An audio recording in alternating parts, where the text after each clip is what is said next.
Getting started. The first step is to scan the neighborhood. You want to identify any empty stores for potential locations as pop-up shops. Whether you're part of an organization preparing to launch a pop-up shop project or an individual entrepreneur looking to open your own pop-up location, you need to assess what's available for rent. Scan the neighborhood, make notes, snap photos for lease signs, and take note of addresses. Talk to as many neighboring businesses as you can and try to find out more about the empty store. How long has it been empty? Does anyone know the owner?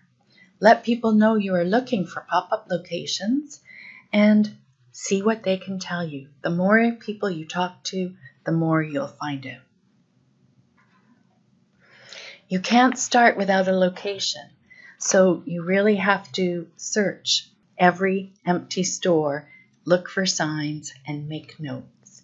If you're an organization revitalizing a main street with pop-up shops, a few key volunteers can help you to identify the empty stores. If you're an entrepreneur looking for a location and you haven't had any luck with Craigslist or Kijiji or other web-based models, it's time to get out on foot and see what you can find. And if you're a landlord with an empty store, what are you waiting for? A pop-up tenant will brighten up your shop, pay you some rent until you find the long-term renter you've been seeking.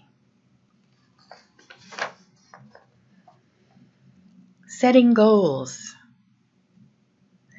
This toolkit was developed as part of the Danforth East Wood Green Community Services Pop-Up Shop Project Partnership. The project goals were to increase foot traffic and beautify storefronts.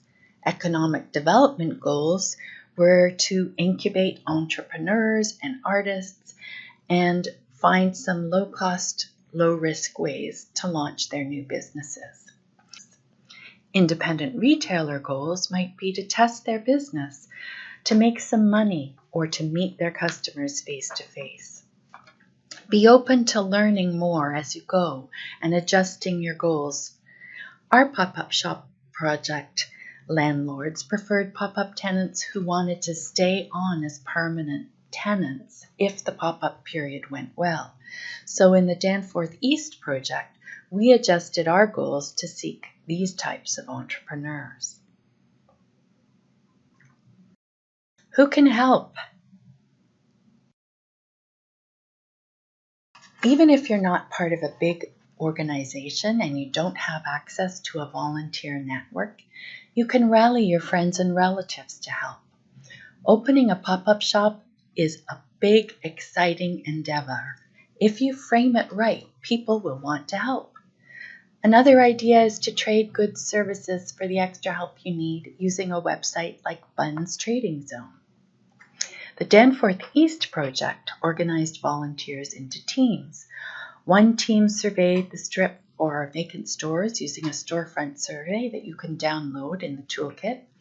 Another team focused on pop-up tenant recruitment to find the best tenants for the available spaces. The tenant committee also surveyed residents using social media to identify the types of businesses people thought were missing from our stretch of the Danforth.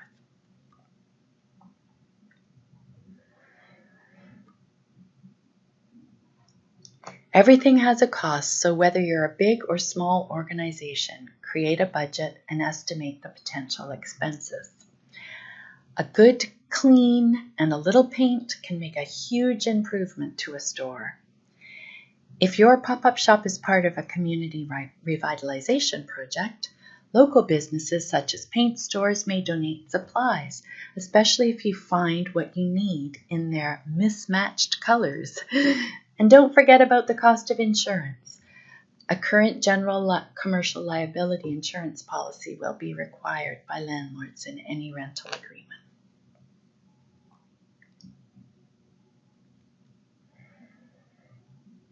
Timelines are important. If you're working with a team, meet at regular intervals to share information, discuss challenges, find solutions, and to stay focused on your goals. How many locations are you seeking? Remember, you can't get started without an agreement from at least one landlord. Summer, fall, winter, spring. Consider the season. Will it be a busy or a slower shopping period?